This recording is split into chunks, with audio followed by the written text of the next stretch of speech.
Student আজ আমরা পৃথিবীর অন্দরমহল ক্লাস 8 এর একটা ভূগোলের চ্যাপ্টার, সেখানে পৃথিবীর স্তর বিন্যাসটা পড়ব। আমার হাতে যেটি আছে সেটি পৃথিবীর গ্লোব। এইটাকে আমরা কাটবো আর কি, পৃথিবীটাকে একটা ফালি দেখব, উপর থেকে নিচ তক আমরা এক ফালি পৃথিবীকে দেখব। মানে এই যে গোলক আছে পৃথিবীটা, তো গোলকের কোনো একটা ফালি, কোনো একটা পার্টকে আমরা কোনো একটা বৃত্তচাপ নিয়ে সেই বৃত্তচাপ বরাবর কেন্দ্র তক যাচ্ছি। কোনো একটা জায়গা থেকে যদি আমি কেন্দ্র পর্যন্ত যা যা জিনিস পাই সব জায়গাতে একই পার্ট আছে, সেই জন্য আমরা এক ফালি পৃথিবীকে কাটিয়ে নেব। পৃথিবী একটা গোলক বটে, গোলক মানে বুঝছো তো, পৃথিবী একটা গোলক। তার একটা এই ভূপৃষ্ঠ থেকে এক ফালি পৃথিবী একটু কেন্দ্র পর্যন্ত, পৃথিবী সেন্টার পর্যন্ত আছে। পৃথিবী আমরা জানি ব্যাসার্ধ, গড় ব্যাসার্ধ 6400 কিমি। তোমাদের বইয়ে 6370 থাকবে, তুমি 6400 কিমিতে মাথা রাখবে। 6370 বিদ্যুৎ সংখ্যা তুমি মনে রাখবে। 0 থেকে পৃথিবীর ব্যাসার্ধ কত? ব্যাসার্ধ মানে বুঝছো, ওটা ছুতে পারবো না আমি, পৃথিবীর ভিতরে আছো, এটা গোলক তো। তাহলে 6400 কিমি পর্যন্ত, প্রায় 6400 কিমি পর্যন্ত আমি অন্দরমহল পর্যন্ত যাব এবং উপর থেকে নিচ তক্ষ দেখে দেখে যাব পৃথিবীতে কী কী আছে। আমরা জানি পৃথিবী সূর্য থেকে ছিটকে যায় একটা গ্রহ, যেটা 450 কোটি বছর আগে সূর্য থেকে ছিটকে গিয়েছিল এবং কালক্রমে ও তাপ হারায় প্রথমে পুরাটা গ্যাসীয় ছিল, তারপর আজকে কিছুটা গ্যাসীয় আছে বায়ুমণ্ডলটা, কিছুটা মাটি টাইপের হয়ে গেছে, শক্ত কঠিন শিলা হয়ে গেছে, আর নিচটা এখনও তরল ম্যাগমা বা লাভা টাইপের আছে। এটা আমরা মৌলিক ধারণা আমাদের সবারই আছে। এটা পড়ার আগেই আমাদের এটা মৌলিক ধারণা আছে যে পৃথিবীর উপরটা বায়ুমণ্ডল আছে, ওইটাও সূর্যের পাট। উষ্ণতার ভিত্তিতে আমরা ভাগ করেছি, ঘনত্বের ভিত্তিতে ভাগ করেছি। আমরা দেখবো পৃথিবীতে যত আমি ভিতরে ঢুকবো ঘনত্বটা বেড়ে যাবে, মাটির ঘনত্বটা। ঘনত্ব জানো তো, ভর বাই আয়তন। ফিজিক্সে আমরা পড়ি ঘনত্ব, ভর বাই আয়তন, এখানেও তাই, ভর বাই আয়তন। গ্রাম পার ঘনসেমি এককে আমি সবসময় ঘনত্বের মান নেব, গ্রাম পার ঘনসেমি। অর্থাৎ পৃথিবীর টোটাল ভরটাকে পৃথিবীর টোটাল আয়তন দিয়ে ভাগ করা হয়েছে। গোলকের আয়তন এমনিতে 4/3 পাই আর কিউব হয়, ব্যাসার্ধ আর মানে, ঠিক আছে। 6400 কিমি গড় ব্যাসার্ধ পৃথিবীর ধরতে হয়। তো আমরা একদম 0 থেকে, ভূপৃষ্ঠ থেকে, একদম যদি জল থাকে, কোথাও তো সমুদ্র আছে, সেই সমুদ্র থেকেও যাব একদম কেন্দ্র পর্যন্ত। আর যদি কোনো মাটি আছে, পৃথিবীর এভারেস্ট উচ্চতা আছে, সেখান থেকেও আমরা কেন্দ্র তক যাবো। আমরা গড়ের ব্যাপারটা নেব, কোথাও ভূপৃষ্ঠ থাকতে পারে, কোথাও জল থাকতে পারে, আমি গোটা ব্যাপারটা গড়ের আওতায় নিয়ে আসবো। কিন্তু এখানে তোমাকে কটা ভাইটাল ইম্পর্টেন্ট জিনিস এটা পড়তে গেলে এখনই চ্যাপ্টারটা রেডি হয়ে যাক তোমার, পরে আর পড়তে হবে না, ঘরে যেয়ে নোট তো করতেই হবে না। ক্লাসটা আধ ঘন্টা হইতে পারে, 25 মিনিট হইতে পারে, 35 মিনিট পর্যন্ত যেতে পারে। প্রথম থেকে শেষ তক্ষ দেখো, ক্লাসটা দেখার পর তোমাকে আর পড়তে কিছুই হবে না, সব কিছু আমি মাথায় ঢুকাবো, রেডি করে দেবো ক্লাস। তোমার একদম রেডি ক্লাস পাবে ক্লাসটা শেষে, এবং নিখুঁত নলেজ পাবে প্রত্যেকটা। এখানে অ্যাস্ট্রোস্ফিয়ার বা শিলামণ্ডল, ভূত্বক, এই তিনটাতে ছাত্রছাত্রী কনফিউজে পড়ে সবাই, কোনটা ভূত্বক, কোনটা শিলামণ্ডল আর কোনটা অ্যাস্ট্রোস্ফিয়ার। এই তিনটে জায়গায় তুমি পড়তে ডাউট তো থাকবে, তুমি যদি সূক্ষ্ম এবং তীক্ষ্ণ না হও। ক্লাসটা দুর্দান্ত ক্লাস হবে। এটা কম্পিটিশন পরীক্ষার্থী যারা আছো, চাকরি পরীক্ষা দিবে তারাও, তাদের ইম্পর্টেন্ট। প্রায়শই এটা রেলে, বিভিন্ন ধরনের competition, PSC, miscellaneous service, GNM, ANM, nursing, GK প্রাটও এটা দিতে পারে পরীক্ষায়, ডাব্লিউবিতেও পড়ে। খুব সিরিয়াস ক্লাস ভূগোলে। আমরা শুরু করছি ক্লাসটা। ঘনত্বের ভিত্তিতে ভাগ করা হয়েছে, কোনো সময় উষ্ণতার ভিত্তিতে, কোনো সময় দৈর্ঘ্যের ভিত্তিতে, এবং উপাদান বিভিন্ন আছে। এই তিনটা আমরা মাথায় রাখবো, কোথায় কি উপাদান আছে, এবং একটা উপাদান শেষ হচ্ছে, পরের উপাদান শুরু হচ্ছে। একদম কি বর্ডার দিয়ে মোটামুটি যে এই উপাদানগুলো কমতে শুরু হয়েছে, অন্য উপাদান টাইপের আসছে, তখন ওইটাকে একটা ভাগ করা হয়েছে। বিভিন্ন প্রত্নতাত্ত্বিকবিদ, বিভিন্ন ভৌগোলিকবিদ তাদের নাম অনুসারে বিযুক্তি রেখা দিয়েছে। গুটেনবার্গ কোনো বিযুক্তি আসে, কোনো সময় মোহ বিযুক্তি, কোনো সময় কোনরাড বিযুক্তি, এইসব আমরা পাইতে থাকবো এই চ্যাপ্টারে। চলো শুরু করছি। দেখো, পৃথিবীকে স্তর বিন্যাস ভাগ করা হয়েছে, তোমাদের বইয়ে যেটা লেখা আছে সেটা 3 ভাগে। আমি কোনো একটা ফাঁকা জায়গায় বেছে লিখছি, এই জায়গাটা আমি পড়াচ্ছি সব। এই 5000 ডিগ্রিটা এখানে আমি লিখছি, 5000 ডিগ্রি সেন্টিগ্রেড পড়াতে কত কাজে দেবে। আমি এইটুকু জায়গাতেই আমি গোটা পড়াটা দেবো তোমাদের, বেসিক পড়াটা। এটাই আমি মুছতে থাকবো, আর বাকি ছবিটা তুমি স্ক্রিনশট করতে পারো। এই ছবিটা ভাবছো যে বইয়ে আছে, তো বইয়ের থেকে অনেক দৈর্ঘ্য আলাদা করা আছে, বইয়ের থেকে বহুত সহজ করা আছে। বইয়ে কিছু কিছু জিনিস মিস আছে, সেটা আমি পুরাটা কভার করেছি, যাতে তুমি অ্যাস্ট্রোস্ফিয়ার, শিলামণ্ডল এবং ভূত্বকের কোনো হেজিটেশন না হয় তোমার মধ্যে। দেখো, পৃথিবীকে তাহলে 3টা স্তরে আমরা ভাগ করেছি ভূপৃষ্ঠ থেকে। এক হচ্ছে ভূত্বক,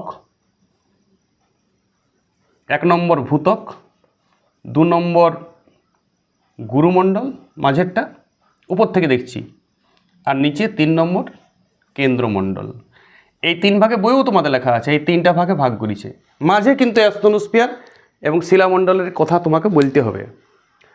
তো শুনো, পৃথিবীতে দেখো, আমার ছবিতে দেখা যাচ্ছে এইটা গড়ে 30 কিলোমিটার পর্যন্ত, গড়ে 30 কিলোমিটার। ভূত্বক হোক বা সমুদ্রের তলা হোক।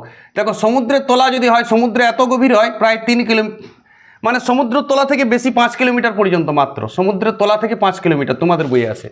কিন্তু যদি ভূপৃষ্ঠ হয় তখন অনেক প্রায় 60 কিলোমিটার পর্যন্ত আছে। মানে এই এলাকাটা ভূত্বকের স্তরটা, ভূত্বক কতটা, ভূত্বক হচ্ছে যদি মহাদেশ থাকে, যদি এশিয়া মহাদেশ, আমেরিকা মহাদেশ, তখন ওইখান থেকে কত নিচ পর্যন্ত যাও আমরা, দৈর্ঘ্য খুব ইম্পর্টেন্ট, 60 কিমি। কিন্তু জল থাকলে জলের নিচ থেকে কত কিমি পর্যন্ত যাব, মানে মাটিটা গেলে জলের নিচে নিশ্চয়ই মাটি আছে, বঙ্গোপসাগর হোক, ভারত মহাসাগর হোক, আটলান্টিক মহাসাগর হোক, প্রশান্ত মহাসাগর হোক, তার নিচে চলে যাবো, মারিয়ানা খাতও হোক, মারিয়ানা খাত সব থেকে গভীর প্রশান্ত মহাসাগরের, সেখান থেকে আমরা মাত্র 5 কিলোমিটার একদম সামনে। কিন্তু তাইলে কোথাও 5 কোথাও 60 এটা তো নিতে পারি না। তখন আমরা গড়ে ভূগোলটা পড়েছি মাটি থেকে প্রায় 30 কিমি গড়ে। তাহলে উপরের ভূত্বক যেটা আছে তার, আচ্ছা উপরের ত্বকটাতে সব থেকে বেশি কি আছে, সিলিকন, 14 নম্বর মৌল, কেমিস্ট্রি যারা পড়েছি সিলিকন জানো তো 14 নম্বর মৌল, সেই সিলিকন দিয়ে তৈরি ভূত্বকটা। কিন্তু তার থেকেও বেশি আছে অক্সিজেন, এটা মাথায় রাখবেন। এটা এত পরীক্ষায় পড়েছে যে ভূত্বকের মধ্যে সব থেকে বেশি পরিমাণে কি আছে, 4টা অপশন দিবে, সিলিকন, ম্যাগনেসিয়াম, অ্যালুমিনিয়াম, অক্সিজেন।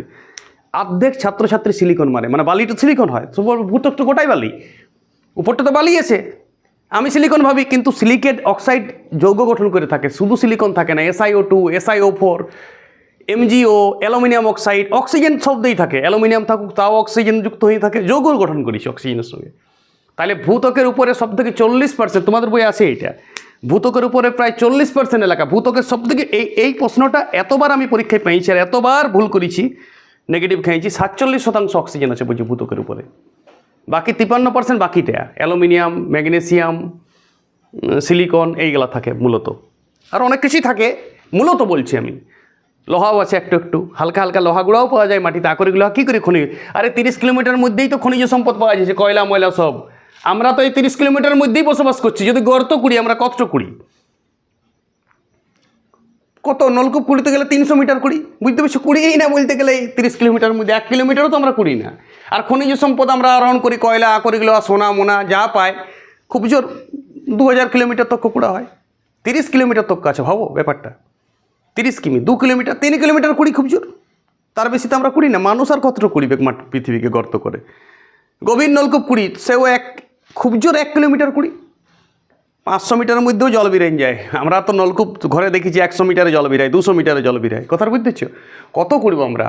সেই জন্য আমরা এইটা দেখেছি মূলত সিলিকন, অ্যালুমিনিয়াম, ম্যাগনেসিয়াম। এবার তুমি বলবে স্যার লোহা পাওয়া গেল, যে আকরিক লোহা পাওয়া গেছে, যে উড়িষ্যার গরু মহাশনি, বাদাম পাহাড়, সুলাইপাত, নোয়ামুন্ডি, আরে আকরিক লোহা পাওয়া গেল, সেলা বাদ দাও না তুমি, ওইলা 1-2% থাকে। মূলত মাটির উপাদানটা কী কী নিয়ে গঠিত, সিলিকন, ম্যাগনেসিয়াম, অ্যালুমিনিয়াম, আর অক্সাইড রূপে তো আছে, ওই জন্য 47% অক্সিজেন। এটা তোমাকে মাথায় রাখতে হবে। তোমাকে প্রশ্ন ফার্স্টেই পড়তে পারে যে ভূত্বক কত কিলোমিটার পর্যন্ত বিস্তৃত, তুমি বলে ভূত্বক গড়ে 30 কিলোমিটার, যদি বলে সমুদ্রতল থেকে ভূত্বক কত পর্যন্ত 5 কিলোমিটার, যদি বলে ভূপৃষ্ঠ থেকে, সাদা ভূপৃষ্ঠ যদি থাকে, মহাদেশ যদি থাকে 60 কিলোমিটার, মাথায় ঢুকলেও আরে দৈর্ঘ্য তো রেডি হয়ে গেলো তোমার, কিছু কঠিনই নয় এটা। আর এর ঘনত্ব হচ্ছে 2.9 গ্রাম পার ঘনসেমি। আরে 3 বলো না তুমি, 2.9টা 3 বলো, ভূগোল হাঁটুতে বুদ্ধি সব, তুমি 3 করলে কি এমন জটিল বটে। হ্যাঁ, কম্পিটিশন পরীক্ষায় অপশান থাকলে এইটাই পড়বে, তখন তুমি মনে রাখবে, এমনিতে মনে রাখো 3 গ্রাম পার ঘনসেমি। 2.9টা 3 বলতে কতক্ষণ, এর ঘনত্ব আবার বলছি, 3টা ট্রেন্ড তুমি মাথায় রাখো, ঘনত্ব বারবার বাড়িয়ে যাবে, নিচে যত যাবো, উষ্ণতা বারবার বাড়িয়ে যাবে, নিচে যত যাবো, কারণ সূর্য থেকে ছিটকে যাওয়া অংশ, তো সূর্যের উষ্ণতাটা আস্তে আস্তে বিকিরণ করছে, তাপটা পৃথিবীর দিনের পর দিন ঠান্ডা হচ্ছে। এই মুহূর্তে মোটামুটি পৃথিবীর নিচের উষ্ণতাটা 5000 ডিগ্রি আমরা গড় ধরি, আর ঘনত্বটাও নিচের দিকে প্রায় 13 ঘনসেমি আছে, 13 গ্রাম পার ঘনসেমি। উপর দিকের ঘনত্ব যদি 2.9 হয়, নিচের দিকের ঘনত্ব গড়ে প্রায় 11, 12, 13 তক্ক চলে গেছে, এইটুকু মাথায় রাখবে। তার মানে গুরুমণ্ডলের ঘনত্ব মিডিলের মধ্যে দাঁড়িয়ে আছে 3, 5, 6 ইত্যাদি, 3, 4, 5, 6, 3 থেকে 6, 7 তক্ক, আর নিচের ঘনত্বটা কেন্দ্রমণ্ডলের অনেক বেশি। তাহলে 3টা স্তরে ভাগ করেছি, তাহলে ভূত্বকের ঘনত্ব সব দিকে কম। তাহলে আমি যদি ঘনত্বের বিচারে এটাকে করি, ঘনত্বের বিচারে, তাহলে ঘনত্বের তুমি গড়ে একবারেই 3টা লিখে নাও। এইটা প্রায় 2.9 গ্রাম পার ঘনসেমি, এককটা লিখছি না। গুরুমণ্ডল 3.4 থেকে বইয়ের তথ্য 5.6 গ্রাম পার ঘনসেমি, কেন্দ্রমণ্ডল 9.1 থেকে 13.1 গ্রাম পার ঘনসেমি। তুমি 9 থেকে 13ও ভাবতে পারো মনে মনে, অপরাধ কিছু নয়, 0.1টা ম্যাথামেটিক্সে কিছুই ফ্যাক্টর না। আর এখানে তুমি গড়ে বলতে পারো 3 থেকে 6, কোনো অপরাধ নয়।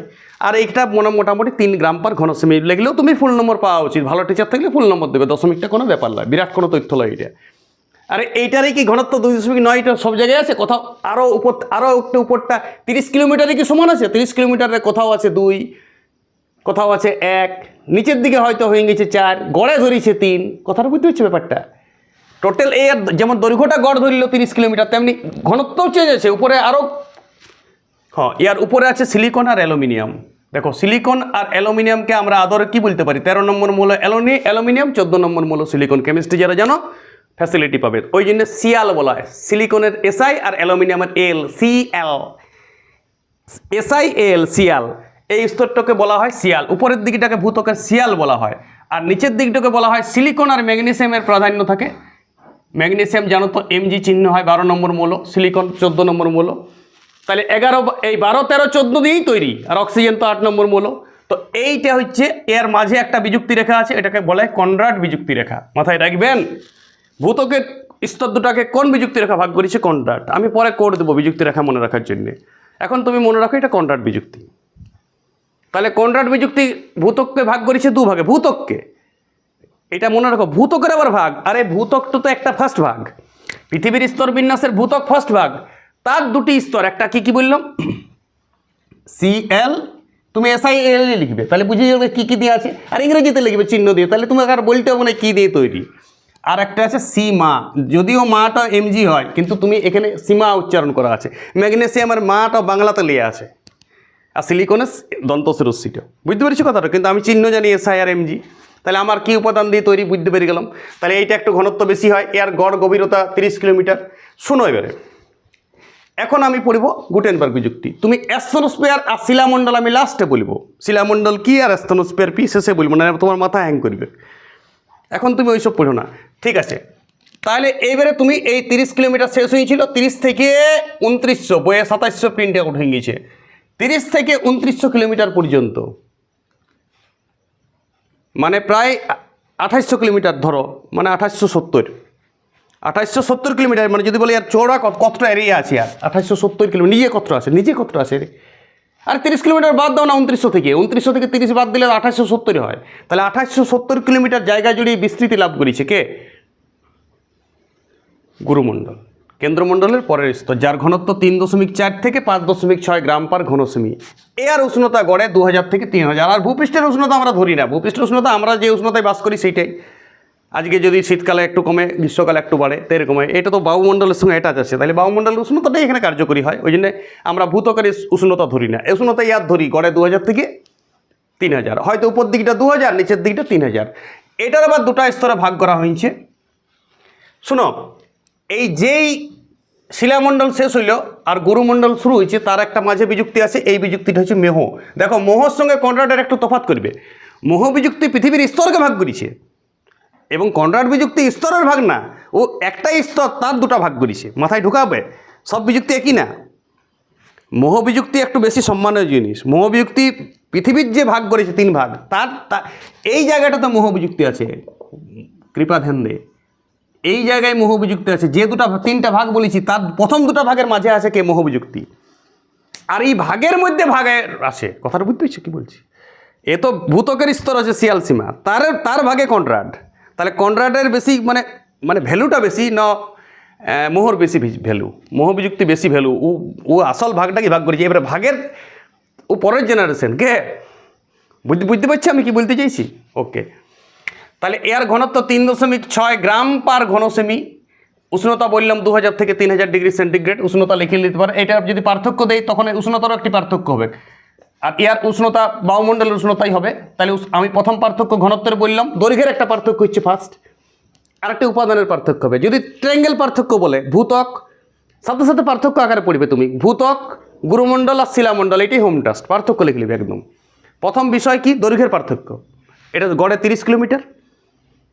এটা বললাম শুরু কোথায়? 30 থেকে শুরু আপ টু 2900।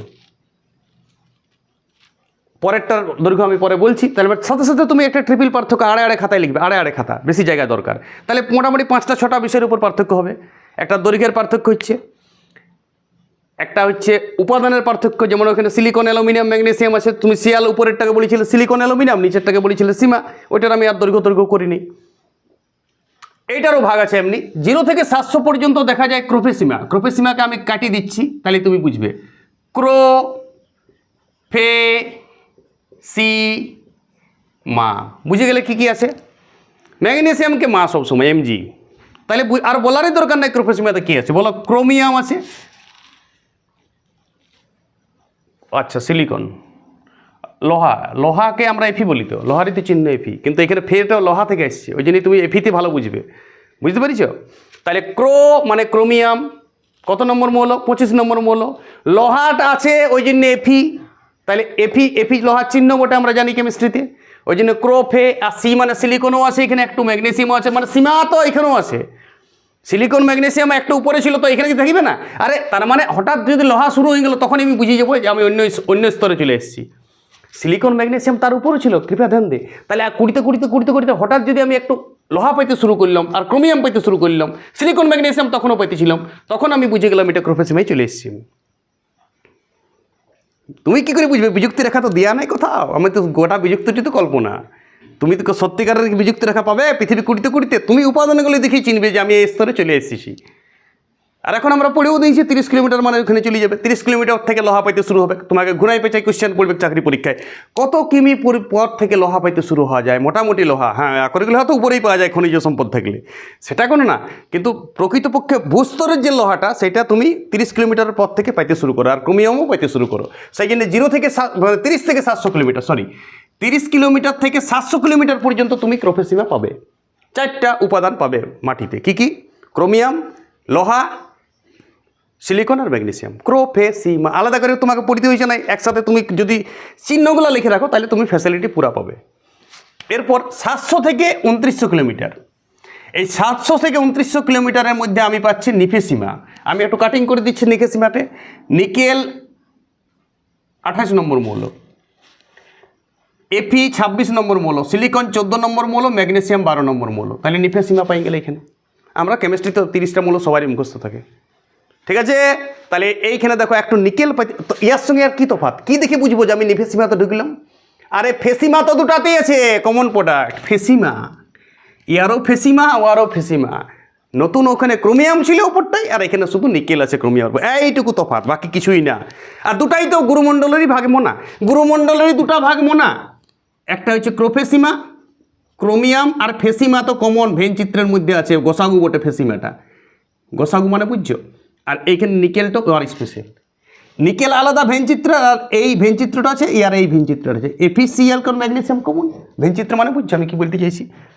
আরে ভেনচিত্র করে লাও তুমি, ভেনচিত্রের মধ্যে যদি এইটা ক্রোফেসীমা হয় তাহলে এফি ম্যাগনেসিয়াম আর সিলিকন এখানেও আছে, এখানে শুধু ক্রোমিয়াম আর এখানে শুধু নিকেল, বাস। ফেসিমা দুটাতেই আছে, মাথায় ঢুকলো? তাহলে 700 থেকে 2900, নিফেসীমাটা অনেক এলাকা জুড়ে, 700 থেকে 2900, নিফেসীমা বেশি জায়গা জুড়ে আছে। 700 থেকে 2900 মানে 2200 কিলোমিটার ইয়ার এরিয়া, আর ওয়ার এরিয়াটা একটু কম, 30 থেকে 700। টোটাল এরিয়াটা প্রায় বলে দিয়েছি আমি আগেই, 2900 থেকে তুমি 30 বিয়োগ করে দাও, 2870 কিলোমিটার এরিয়া। এটা বইয়ে দেওয়া নাই।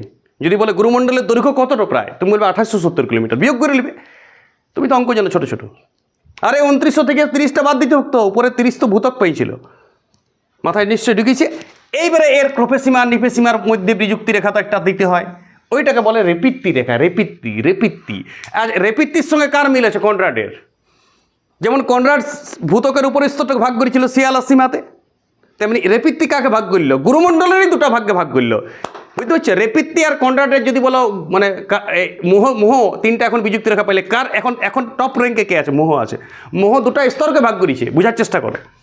আর এ তো স্তরগুলোকে ভাগ করছে, উপাদানগুলোকে ভাগ করছে, যে উপাদান, যে বিভিন্ন উপাদান পাই সেই উপাদানের ভিত্তিতে ভাগ করা আছে। আর ও তো স্তর ভাগ করেছে, ও তো গুরুদেব লোক বটে মোহ।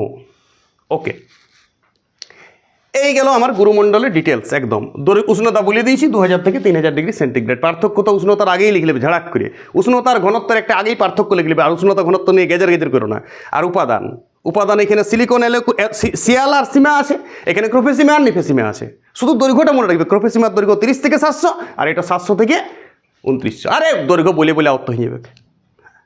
মাথায় ঢুকলে। আর ওর দৈর্ঘ্য ছিল 0 থেকে 30, কিন্তু তাও বলেছিলাম ভূপৃষ্ঠতে 60 আর সমুদ্রেতে 5, গড়ে 30। ঘনত্ব মুখস্থ হয়ে যাবে মোটামুটি 3। আমি মনে রাখার জন্য সহজ করে নিই 3, এর গড় ঘনত্ব 3 থেকে 5। দশমিক কে বলতে যাবে? মনে রাখার জন্য প্রথমে পূর্ণ সংখ্যায় মনে রাখবে ঘনত্বগুলো, ওটা তো কোনো হেরফের হয় না। তারপরে তুমি কনসেপশন বাড়িয়ে গেলে তুমি প্রপারে যাবে। মনে রাখার স্মৃতিতে দশমিক মনে রাখার কোনো প্রয়োজন নাই। কে বলে দিয়েছে ওইটাই ঘনত্ব? উপরের ঘনত্ব বললাম তো আরও কম থাকে, নিচে বাড়ে, গড় ঘনত্ব ধরা হয়েছে ওইটা। ঠিক আছে, চলো এবার আমরা পৃথিবীর কেন্দ্রমণ্ডল 3 নম্বর মণ্ডলটা পড়ব। কেন্দ্রমণ্ডল সব থেকে বেশি লম্বা। এখানের মধ্যে যদি বলো সব থেকে লম্বা পাট কোনটা? কেন্দ্রমণ্ডল। তোমাদের বইয়ে দেওয়া আছে 6370 কিলোমিটার পৃথিবীর নিচটা, ওটা 6400 কিমি করে গড়ে। 6400, 6370 থেকে তো 6400 ভালো, চট করে মনে থাকবে 64। তার মানে এইখান থেকে ভূতকারী একদম কত? 6400 কিমি লাস্ট। 2900 থেকে 6400, তার মানে প্রায় 3500 কিমি এর এরিয়া। এটা আমি লিখেছি দেখো এখানে। যদি বলো কেন্দ্রমণ্ডল সব, তাহলে এই 3টা যে মণ্ডল পৃথিবীকে ভাগ করা হলো, সব থেকে কোন মণ্ডলটা বেশি বৃহত্তর? কোন মণ্ডলের বিস্তৃতি সব থেকে বেশি? কেন্দ্রমণ্ডল। 3500 কিলোমিটার। বুঝা? এখানে তোমাকে 2900 বাদ দিতে, তবে তো এরিয়াটা পাবে। মাথায় ঢুকছে অঙ্কটা? আরে এটা 6400 কিমি আছে, আর 2900 বাদ দাও, তাহলে কত কিলোমিটার হচ্ছে? 3500 কিলোমিটার ইয়ার এরিয়াটা। 3500 কিলোমিটার জায়গা জুড়ে আছে কেন্দ্রমণ্ডল। এইবারে কেন্দ্রমণ্ডলে একটু ধ্যান দিবে। এইখানে লোহা, নিকেল আর লোহা, নিকেল লোহা খুব ভারী হয়। নিকেল লোহা একদম ম্যাগমা অবস্থায় আছে এখানে। এই উপরের স্তরটা কেন্দ্রমণ্ডলের যেটা উপরের স্তর। এইবারে বলে দিচ্ছি, কেন্দ্রমণ্ডল আর গুটেনবার্গ বিযুক্তি, এইখানটাই গুটেনবার্গ বিযুক্তি আছে। মানে গুরুমণ্ডল এবং কেন্দ্রমণ্ডল যেখানে শেষ হয়েছে, মানে ওই ক্রোফেসীমা নিফেসীমা শেষ হলো তো 2900, ঠিক তারপর থেকে একটা বিযুক্তি রেখা আছে যেটার নাম গুটেনবার্গ বিযুক্তি। গুটেনবার্গ বিযুক্তির কার সঙ্গে মানে মিল আছে? মোহ বিযুক্তির সঙ্গে। মোহ বিযুক্তি যেমন পৃথিবীকে 2টা স্তরে ভাগ করেছিল, তাহলে মানে 2টা বিযুক্তি রেখা 3টে স্তরে ভাগ করে দিয়েছে। আরে 2টাই তো 3 ভাগে ভাগ করে। মোহ বিযুক্তি আর গুটেনবার্গ বিযুক্তি পৃথিবীকে 3টা স্তরে ভাগ করেছে ফার্স্ট। আর কনরাড আর যেটা কনরাড বিযুক্তি আর রেপিত্তি বিযুক্তি, এটা সিরিয়াস কিছু নয়। এটা রেপিত্তি মনে রাখবে গুটেনবার্গের 2টা ভাগে ভাগ করেছে, আর কনরাড কাকে ভাগ করেছে? ভূত্বককে 2টা ভাগে ভাগ করেছে। তুমি কনরাড আলাদাভাবে পড়াশোনা করবে। রেপিত্তি, কনরাড রেপিত্তি একই জিনিস, আর মোহ গুটেনবার্গ একই জিনিস। এইবারে তুমি গুটেনবার্গের পর থেকে আমরা 2900 থেকে 6370 বইয়ে দিয়েছে, মনে রাখবে 6400। পরে 64 থেকে 6370 কমে করতে 30 কিলোমিটার মাত্র কম করে দিবে। তার মধ্যে উপরের স্তরটা দেখো, উপরের স্তরটা একটু লাভা আছে। এটা কিন্তু ঘের ঘুরছে, গোটা পৃথিবীটা বুঝো। এটা পৃথিবীটা গোল আছে, গোলটার আমি একটা পার্ট কাটছি। এবার গোল পৃথিবীটাকে বুঝতে হবে, আমার ক্যামেরাতে নিবে না, নিচটা কাটিয়ে দিচ্ছে। এইটা এবার ঘর ঘুরছে। এটা এই লোহা, নিকেল আর লোহাটা ঘুরছে। এইটা একটা চুম্বক স্তর সৃষ্টি করেছে। এই জন্যই পৃথিবী ম্যাগনেট আকার করে। দেখি পৃথিবীতে চুম্বক, পৃথিবীকে একটি বিরাট চুম্বক বলা হয়। ডক্টর গিলবার্ট এটা আবিষ্কার করেছিল। বুঝতে পারছো? এইখানে একটা এর ঘূর্ণায়মান স্তর বলে, এটা ঘুরছে সবসময়। নিকেল আর লোহার ম্যাগমা টাইপের আছে, লাভা টাইপের, এটা ঘুরছে ঘূর্ণমান। কিন্তু তারপরে নিচটায় এত চাপ, এত তাপ, এটা সব থেকে বেশি চাপে আছে। এই জায়গাটা কিন্তু একদম শক্ত, মানে এটার গোলটাও চারদিকে শক্ত আছে। এটা একটা শক্ত পিণ্ড, এটাও নিকেল লোহা, এটাও নিকেল লোহা, এটাও নিকেল লোহা। কিন্তু ওইটা নিকেল লোহা ঝোল অবস্থায় আছে 5100 কিলোমিটার পর্যন্ত। 2900 থেকে 5100, ধ্যান দেবে, 2900 থেকে 5100 পর্যন্ত কেন্দ্রমণ্ডলের যেটা বাইরের দিক, কেন্দ্রমণ্ডলের বহির্দিক, বহির্মণ্ডল, বহির্কেন্দ্রমণ্ডল বলতে পারো তুমি। এটা বহির্কেন্দ্রমণ্ডল বলতে পারো। এটা কোনো ভাগ দেই নেই যে ক্রোফেসীমা নিফেসীমা, কারণ দুটাই তো নিকেল আর লোহাই আছে। সেখানে অমনি কোনো নিফে, দুটাই, এই দুটাকে নিফে বলে সংক্ষেপে, নিকেল আর লোহা, নাই আর এফি। কিন্তু এইটা তরল অবস্থায় আছে, আর এইটা নিকেল লোহাটা তরল না, এটা কঠিন হয়ে গেছে, শক্ত হয়ে গেছে পুরা। লাভাটা শক্ত হয়ে গেছে একদম, চাপে এতটা মাটি চেপে আছে। বোঝার চেষ্টা করো, তোমাকে যদি একটা ইটা চাপাই দিই তাহলেই তুমি পিঠা হয়ে যাবে। এত জিনিস চেপে দিয়েছি, তাহলে লোহা নিকেল ঝোল হয়ে গেছে এখানটায়। আর উষ্ণতা পুরা বাড়িয়ে গেছে চড়ছুড়ে। ইয়ার উষ্ণতা গড় কত? 5000 ডিগ্রি সেন্টিগ্রেড গড়ে। এই কেন্দ্রমণ্ডলের গড় উষ্ণতা কত মোনা? 5000 degree centigrade. ঘনত্ব বলে দিছি 9.1 থেকে 13.1 গ্রাম পার ঘন সেমি। লেখো 9.1 থেকে 13.1 গ্রাম পার ঘন সেমি, বইয়ের তথ্য। তাহলে এটা চুম্বক স্তর সৃষ্টি করেছে, একটা ম্যাগনেটোস্ফিয়ার বলা হয় এটাকে। আর তারপরে শক্ত স্তর থাকে, একদম শক্ত, এটা কঠিন। আর এটা হচ্ছে একটু নরম, তেলতেলা, ম্যাগমা। এইটাই আগ্নেয়গিরির সময় এটাই বেরিয়ে যায় লাভাটা। বুঝতে পারছো? আগ্নেয়গিরি যখন ফাটল সৃষ্টি হয় পৃথিবীতে, পি রেখা, এস রেখা দ্বারা ভূমিকম্প যখন পড়বো তখন বুঝবো, আমি এর পরের ক্লাসে দেবো। এইটা ফাটল সৃষ্টি হলে এইটাই এনআইএফিটা বেরিয়ে যায়, নিয়ে উপরে একটু জুড়ে যায়। মোম যেমন উপরে উঠে গেলে আমরা হাওয়া পেয়ে গেলে মোমটা কী হয়েছে, গলা মোমটা আরও ঘুরে কঠিন হয়ে যায়, তেমনি পাথর হয়ে যায়, তখন এটা পর্বত সৃষ্টি করে, আগুন পর্বত। পড়বো আমি নেক্সট ক্লাসগুলাই। এই গেল ব্যাপার। এইবারে শুনো, এইবারে তোমাদের বইয়ে দিয়েছে অ্যাস্থনোস্ফিয়ার। আমি ডিটেলস আসবো। অ্যাস্থনোস্ফিয়ার এই ভাগটা নয়, ওটা স্পেশাল ভাগ, এটার সঙ্গে কোনো সঙ্গে না। এই ভাগটা আমার পড়া হয়ে গেছে, পৃথিবীর স্তরবিন্যাস পড়া হয়ে গেছে। এক ঝলকে পৃথিবীর স্তরবিন্যাস আমি গোটাটা বলছি। দেখো, পৃথিবীকে আমরা 3টা স্তরে ভাগ করেছি: ভূত্বক, গুরুমণ্ডল, কেন্দ্রমণ্ডল। ভূত্বক যদি আমি ডিটেলসে বিবরণ বলতে বলে আমাকে বলবো, ভূত্বকের উষ্ণতা বায়ুমণ্ডল উষ্ণতার মধ্যে ক্যারি করে। ভূত্বকের সব থেকে বেশি আছে অক্সিজেন, তারপরে আছে সিলিকন, তারপরে আছে ম্যাগনেসিয়াম, অ্যালুমিনিয়াম, এটসেট্রা। 47% প্রায় অক্সিজেন আছে। এই প্রশ্নটি বিরাট সিরিয়াস, আমি নিজের পরীক্ষায় অনেকবার ভুল করে এসেছি, সিলিকন মারি এসেছি। ঠিক আছে, ঠিক করে বইটাই পড়ি না, সরকারি বই তখন দেওয়া থাকতো না এইটা, এখন বইটাই দিয়েছে, দুর্দান্ত বই আছে এটা, সরকারি ভূগোল বইটা। এরপর এর গড় দৈর্ঘ্য কত? 30 কিলোমিটার। আর বলেছি ভূত্বক ভূপৃষ্ঠ যদি হয় তো 60, সমুদ্র তল থেকে 5, গড়ে 30। কী কী আছে? উপরের দিকটা সিলিকন অ্যালুমিনিয়ামের আধিক্য দেখা যায়, ওইটাকে সিয়াল বলে, নিচের দিকটাকে সীমা বলে। সিয়াল আর সীমার মাঝে একটা বিযুক্তি রেখা আছে, যেটার নাম কন্ট্রাস্ট বিযুক্তি। ভূত্বক পড়া শেষ। ভূত্বকের পথ থেকে শুরু 30 কিলোমিটার থেকে শুরু করে প্রায় 2900 কিলোমিটার পর্যন্ত যেটা আমরা পৃথিবীকে ভাগ করেছি তার নাম গুরুমণ্ডল। তার 0 থেকে 700 মধ্যে ক্রোফেসীমা, ক্রোমিয়াম, সিলিকন, লোহা আর ম্যাগনেসিয়াম থাকে। আর তার নিচটায় নিফেসীমা, নিকেল, লোহা, সিলিকন আর ম্যাগনেসিয়াম। ফেসিমা একই জিনিস, এফি ফর লোহা, এফি লোহার চিহ্ন, এফি, ওই জন্যই ফে বলে ওইটাকে। ঠিক আছে, ওকে। এর গড় উষ্ণতা 2000 থেকে 3000 ডিগ্রি সেন্টিগ্রেড। এর গড় ঘনত্ব 3.4 থেকে 5.6 গ্রাম পার ঘনসেমি। এই দুটার মাঝে আবার একটা বিযুক্তি রেখা আছে, যেটাকে রেপিত্তি বিযুক্তি বলে। আর ভূত্বক থেকে গুরুমণ্ডলে যাওয়ার সময় একটা বিযুক্তি রেখা আছে, যার নাম মোহ বিযুক্তি রেখা। মোহ বিযুক্তি রেখা একটু স্ট্যান্ডার্ড, কিন্তু এই যেটা কনরাড আর রেপিত্তি, এগুলা ভাগের ভাগ। এরপর চলে গেল 2900 থেকে শুরু করে 6400। আমি মনে রাখি পৃথিবীর ব্যাসার্ধ, তুমি ফিজিক্সে ওইটাই পড়বে 6400 কিমি গড়ে, কিন্তু এই তোমাদের বই 6370, বেশি সূক্ষ্ম করতে গেছে একটু। এইগুলো ভালো লাগে। আর এই ঘনত্বগুলো একটু পূর্ণ সংখ্যা দিলেও আমার ভালো লাগিত, চালাকি হইতো, একটু বোকা বোকা ভাব আছে। আরে ঘনত্বর কী আছে, তুমি গড়টা পূর্ণ সংখ্যা ছাত্রছাত্রী মনে রাখতে সুবিধা হয়। কি এমন বিরাট জ্ঞানে বেড়ে গিয়েছে দশমিক দিলে? বোকামি এগুলো ভাবতে হবে, এগুলো সংস্কার করা দরকার বইয়ে। ঠিক আছে, এবারে শুনো, এই যে কেন্দ্রমণ্ডলটা নিকেল আর লোহা দিয়ে তৈরি, কিন্তু তার উপরে যেটা 2900 থেকে 5100 কিলোমিটার, কৃপা ধ্যান দেয়, 2900 থেকে এইটা সব থেকে, যদি বলো সব থেকে বড় স্তর কণ্ঠ পৃথিবীকে যে 3টা স্তর ভাগ করেছে, বড় স্তর কণ্ঠ কেন্দ্রমণ্ডল। 3500 কিলোমিটার চওড়া। তার উপরে গুরুমণ্ডল আছে, গুরুমণ্ডল অনেক চওড়া। গুরুমণ্ডল তুমি চিন্তা করো, 30 থেকে আছে 2900, অনেক চওড়া। 30 থেকে 2900, 2830, কিন্তু এই পাত্তা পাবে না, এই 3500, ওর থেকে 500-600 আরও বেশি আছে। তার মধ্যে 2900 থেকে 5100, 2900 থেকে 5100, আর 5100 থেকে 6400। তার মানে মোটামুটি এটা প্রায় সমানই আছে। 2900 থেকে না, এটা একটু বেশি আছে, 2900 থেকে 5100, মানে 2200 কিলোমিটার এইটাই আছে। কোনটা? এই চৌম্বক মণ্ডলটা। চৌম্বক মণ্ডল যেটা ঘূর্ণায়মান, এটা ঘুরছে, চারদিকে ঘুরছে, গোটা পৃথিবী ঘুরছে। মানে ভারতের তলটাও, আমেরিকার তলটাও, বুঝতেছি, বিভিন্ন তল আছে পৃথিবী, সব তলগুলোই ওরকম ঘুরছে, ঘূর্ণায়মান ওটা। এটাই চুম্বক অক্ষ সৃষ্টি করেছে। এই জন্য পৃথিবী একটা বিরাট চুম্বক। ডক্টর গিলবার্ট বলেছে, গিলবার্ট তোমাদের বইয়ে তথ্য দেওয়া নেই। তারপরে শক্ত তাপ পায়ে প্রচণ্ড চাপের মধ্যে লোহা নিকেলটা ভিতরটা একদম শক্ত হয়ে গেছে। এটা 5100 পর থেকে 6370 কিলোমিটার, এটা নিকেল আর লোহাই আছে শুধু শক্ত অবস্থায়। ওইটাও নিকেল লোহা আছে, কিন্তু ওটা গলিত অবস্থায় ম্যাগমা টাইপের আছে, বাস হয়ে গেল। এটা বহিঃকেন্দ্রমণ্ডল বলে। উপরটাকে 2900 থেকে 5100, আর 5100 থেকে 6370 পর্যন্ত বলা হয় অন্তর্কেন্দ্রমণ্ডল বা বহির্কেন্দ্রমণ্ডল আর ভিতর কেন্দ্রমণ্ডল। অন্তঃকেন্দ্রমণ্ডল আর বহির্কেন্দ্রমণ্ডল বইয়ে দিয়ে আছে, হয়তো ওইটাই তুমি দেখে নেবে একটু, ওইটা কোনো ব্যাপার না, ছোটোখাটো ঘটনা। এবার আমরা পড়বো অ্যাস্থনোস্ফিয়ার, যেটার সঙ্গে কোনো মিল নেই। এটা আমাকে একটু মুছতে হবে, খেজে পেটে হয়েছে তো। তুমি তথ্যগুলো নিশ্চয়ই সব নোট করেছো, এই তথ্যগুলো সব নিশ্চয়ই নোট করেছো। এবার আমি অ্যাস্থনোস্ফিয়ার একটু পড়াবো, শোনো। অ্যাস্থনোস্ফিয়ার তুমি ধ্যান দেবে, শুনো। তার আগে একটু তোমাকে বলে দিই, শিলামণ্ডল বলে একটা জিনিস দিয়েছে বইয়ে। অনেক বইয়ে শিলামণ্ডল কেউ ভাগ করে দেয়, বাচ্চা ছেলেরা বুঝতে পারে না। শিলামণ্ডল একটা স্পেশাল, এইটা একটা স্পেশাল জিনিস দিয়ে আছে এখানে। আর অ্যাস্থনোস্ফিয়ার একটা স্পেশাল, যেটা তুমি প্রথম পড়াটা কিন্তু প্রথমে পড়বে না, প্রথমে আমি যা পড়ালে তাই পড়ো। ওইটাই আসল, ওইটাই তোমাকে মনে রাখতে হবে। এই দুটো অন্য জিনিস বটে, এই দুটো তোমাকে আমি ক্লিয়ার করে দিচ্ছি কী বটে, বড় হ্যাং করবে তোমার ব্রেনটা। শুনো, ভূত্বক থেকে শুরু করে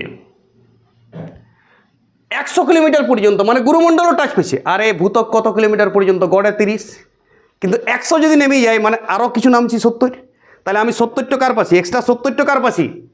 গুরুমণ্ডলের ক্রোফেসিমার পার্ট। মাথা ঢুকছে নাই।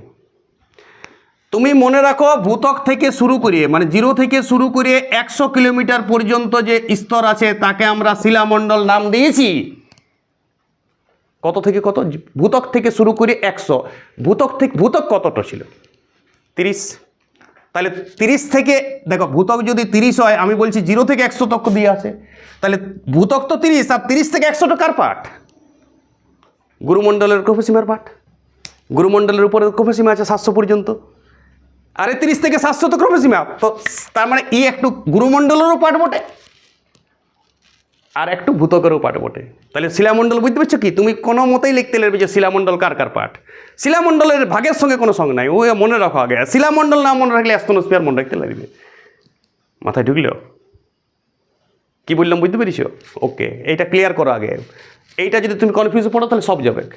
ভূত্বককে শিলামণ্ডল বলে না। যদি কেউ বলে ভূত্বককেই শিলামণ্ডল বলে, পুরা কাটা খাবে। আমি অনেক ছাত্রকে প্রশ্ন করেছি অনেক দিন পড়ার আগে, এখন আর কনফিউজ হবে না, আমি পড়াই দিলাম। যেহেতু তুমি বইটা পড়ে উদ্ধার করতে লিখতে, গ্যারেন্টি লিখতে তুমি অত সূক্ষ্ম অত কিনো, এটা আমার চোখে একমাত্র পড়ে, খুব কম লোকের চোখে পড়বে পৃথিবীতে। শিলামণ্ডলকে ভূত্বক বলে? হরে গান্ডু, তাহলে শিলামণ্ডল লিখছে কই?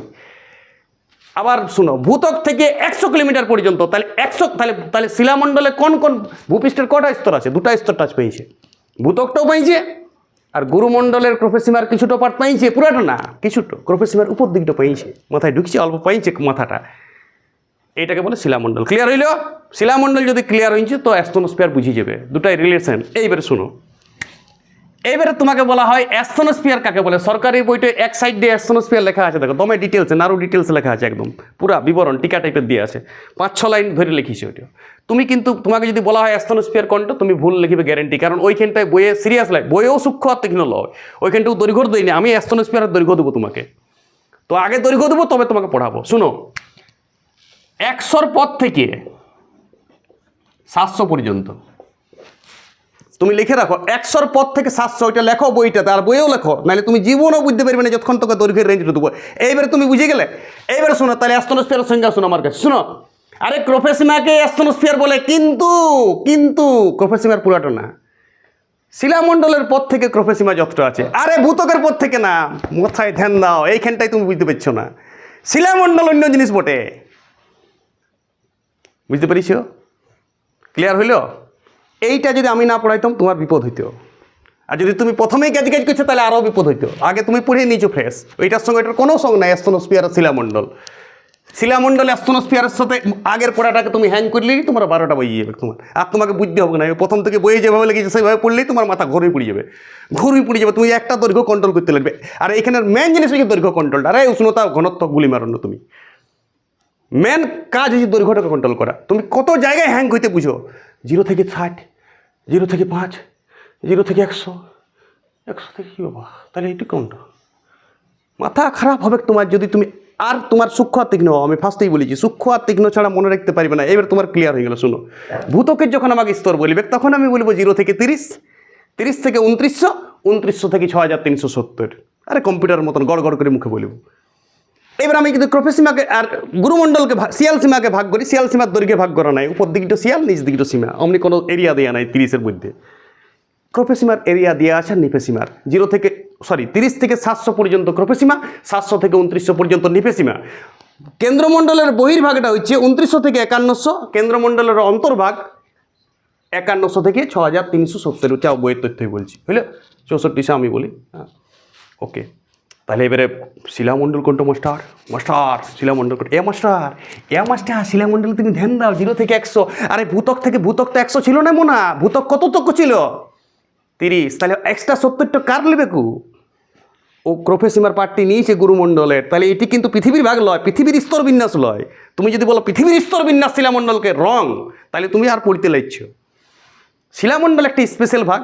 আমরা 100 কিলোমিটার পর্যন্ত পৃথিবীর প্রথম থেকে 100 তক আমরা বলি শিলামণ্ডল। যাও, এটাকে আমরা ধরে নিয়েছি। তার মানে ও গুরুমণ্ডল পেয়েছে, লেবাটা গুরুমণ্ডলও পেয়েছে, লেবাটা, বুঝতে পেরেছ? তাহলে গুরুমণ্ডলও কিছুটা পাইছে আর কিছুটা ভূত্বক পুরা পাইছে। ভূত্বক পুরা 100%, ইটস 100% পাই গেছে ভূত্বকটা, আর গুরুমণ্ডলের উপরে পাটটা পাইছে। এইবারে শুনো, অ্যাস্ট্রোস্ফিয়ার কী জিনিস?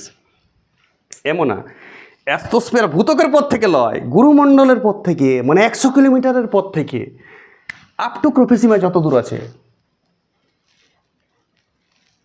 শিলামণ্ডলের পথ থেকে বলছি তো, শিলামণ্ডলের পথ থেকে 100 কিলোমিটার মানেই তো শিলামণ্ডল হয়ে গেল। তাহলে শিলামণ্ডলের পথ থেকে 700 মানে ক্রোফেসীমা যত দূর আছে, ক্রোফেসীমার বাদার তক্ক, ক্রোফেসীমার বাদার আছে রেপিত্তি বিযুক্তিতে, ওই রেপিত্তি বিযুক্তি তক্ক পুরাটাই অ্যাস্তনোস্ফিয়ার।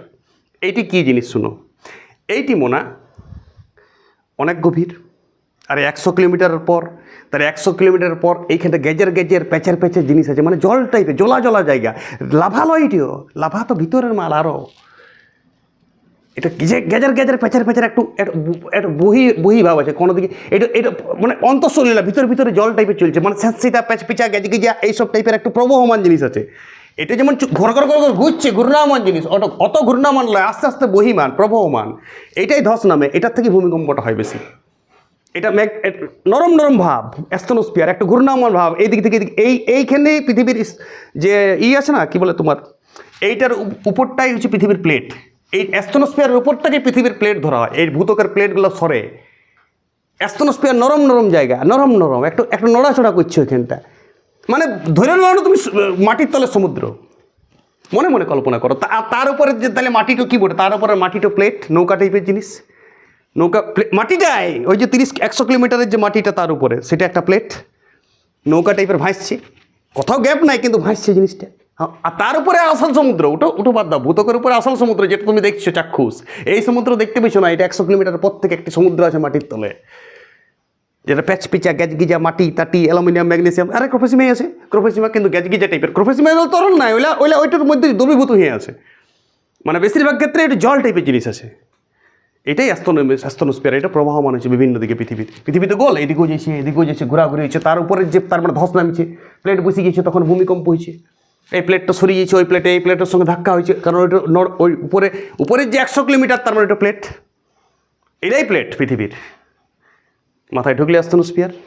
ওকে, আর অ্যাস্তনোস্ফিয়ার মানে ক্রোফেসিমাকে বলবে তুমি কোনো দিন না, ক্রোফেসিমা লয়, ক্রোফেসিমা অ্যাস্তনোস্ফিয়ার লয়, ক্রোফেসিমার ক্রোমিয়াম লোহা ম্যাগনেসিয়াম সিলিকন যেগুলো থাকে সেটা এখানে ভাসছে জিনিসটা, বুঝতে পারছি, এইখানে দ্রবীভূত অবস্থায় আছে ওই লিকুইডের মধ্যে, একটা ধরনের স্যাঁতসিতা পদার্থ, স্যাঁতসিতা জিনিস আছে, স্যাঁতসিতা বিভিন্ন ধরনের খনিজ মিয়ে স্যাঁতসিতা একটা পদার্থ সৃষ্টি হয়েছে, যেটা প্রবহমান, কিন্তু অত বড় প্রবহমান নয়, ঘূর্ণায়মান বলিনি আমি, প্রবহমান একটা লড়াড়ি করছে হালকা, আর তার উপরে 100 কিলোমিটারের যেটা শিলামণ্ডল, সেটা পুরাটা প্লেট। শিলামণ্ডল আর অ্যাস্তনোস্ফিয়ার পৃথিবীর ভূত্বকের ভাগের মধ্যে পড়ছে না, তাহলে নিজ দিক থেকে বিযুক্তি রেখা মনে রাখো তুমি, এই লেহেম্যান বিযুক্তি, আবার এইটাকে বলে লেহেম্যান বিযুক্তি। এই কেন্দ্রমণ্ডলের 3টা ভাগ, এটা আমি বলতে ভুলে গেছিলাম, কেন্দ্রমণ্ডলের যেটা বহির্কেন্দ্রমণ্ডল এবং অন্তর্কেন্দ্রমণ্ডল, তার মাঝে আছে লেহেম্যান বিযুক্তি। তুমি নিজ দিক থেকে ম্যান মজা রাখো গুমক, আমি মনে রাখি গুমক মানে গন্ধ, লে গুমক মানে লেহমান, সবলা মনে রাখবে, লেহা গুমক, লে মানে লেহমান, গুটেনবার্গের গু, মোহ আর কনরাড, গুমক মানে গন্ধ, লে গুমক, তার মধ্যে তুমি রেপিত্তিটা আলাদা করে মনে রাখবে, শুধু তুমি লে গুমক কোনটা মনে রাখো, লে গুমক, লেহমান কোনটা, কেন্দ্রমণ্ডলের যে দুটো ভাগ আছে, গু এবারে গুমক, আমি গুমক মানে তো গন্ধ সবাই জানে, এই বড় ঘরটা গুমকি গেল বলে না, তাহলে আমি মনে রাখলাম গুমক, আর তার আগে লে গুমক, আজকে লে দিয়ে গান বেরিয়েছে তো, ঠিক আছে, লে বেটা তো লে গুমক, ঠিক আছে, লে মানে লেহমান কোথায় ভাগ করেছে বলো, কেন্দ্রমণ্ডলের দুটো ভাগের ভাগ, মানে বহির্কেন্দ্রমণ্ডল অন্তর্মণ্ডল। গুটেনবার্গ বিযুক্তি তো একটা ব্র্যান্ড বটে, এটা লাল কালিতে লেখা হচ্ছে, গুটেনবার্গ বিযুক্তি হচ্ছে কেন্দ্রমণ্ডল এবং গুরুমণ্ডলের ভাগ, এটা তো ব্র্যান্ড জিনিস, লাল কালিতে লিখছি আমি। মোহ বিযুক্তি, এটাও ব্র্যান্ড। মোহ বিযুক্তি কাকে ভাগ করেছি মনে, গুরুমণ্ডল এবং ভূত্বক, শিলামণ্ডল না, গুরুমণ্ডল আর ভূত্বক, কৃপা ধ্যান দেশ। আরে শিলামণ্ডল তো এখন তোমার শিলামণ্ডল হ্যাং করতে শুরু করলো, শিলামণ্ডল পড়েও না, ছেড়ে দাও, শিলামণ্ডল পড়লেই মাথা খারাপ হবে তোমার, শিলামণ্ডল এখানে কোনো সঙ্গ নাই, 0 থেকে 100 ওটা অন্য ভাগ। তাহলে মোহ বিযুক্তি কার ভাগ, গুরুমণ্ডল আর ভূত্বক। আর কনরাড বিযুক্তি কার ভাগ, আর এই ভূত্বকের যে দুটো ভাগ আছে, এটা লাল কালিতে লেখা উচিত নয়, কনরাড বিযুক্তি ভূত্বকের যে দুটো ভাগ আছে শিয়াল সীমা, তাদের ভাগ। আর রেপিত্তি এইখানটায় একটু লিখে নিতে, গু আর মোর বোঝে, লে গুরে মক, মানে গুমকটা গুরে মক বটে অ্যাকচুয়ালি, তো রে মানে রেপিত্তি, লে গুরে মক, গুমক কিন্তু মনে রাখো, গুমকের অর্থ আছে, এই জন্য মনে থাকে, গুমক মানে গন্ধ, আর তার মাঝে রেপিত্তি আছে, তাহলে বিযুক্তি রেখালা তুমি ক্লিয়ার করো, ঠিক আছে। লে গুমক, লে মানে লেহমান হচ্ছে কেন্দ্রমণ্ডলের দুটো ভাগ, গুটেনবার্গ কার ভাগ, কেন্দ্রগুরু, মোহবিযুক্তি কারভাগ, গুরুভূতক আর মোহবিযুক্তি গুরুভূতক, ঠিক আছে। আর কনরাড বিযুক্তি ভূতকের উপরের ভাগ সিয়ালসিমার, ঠিক আছে। আর মাঝে রেপিত্তি বিযুক্তি কারভাগ ক্রোপেসিমা নিপেসিমার। ওকে, সবাই ভালো থাকো, ক্লাসটা ভালো করে দেখো, ক্লাসটা রেডি হয়ে গেছে, আর কোনো কিছু নতুন করে ঘরে পড়িতে হবে না। চুপচাপ চোখ বন্ধ করে একটা ছবি এঁকে না দেখে সব তথ্য লেখো, কিচ্ছু পড়ার দরকার নাই। যদি এরপরেও পড়িতে হয় তাহলে তোমার কিছু বলার নেই আর। ওকে।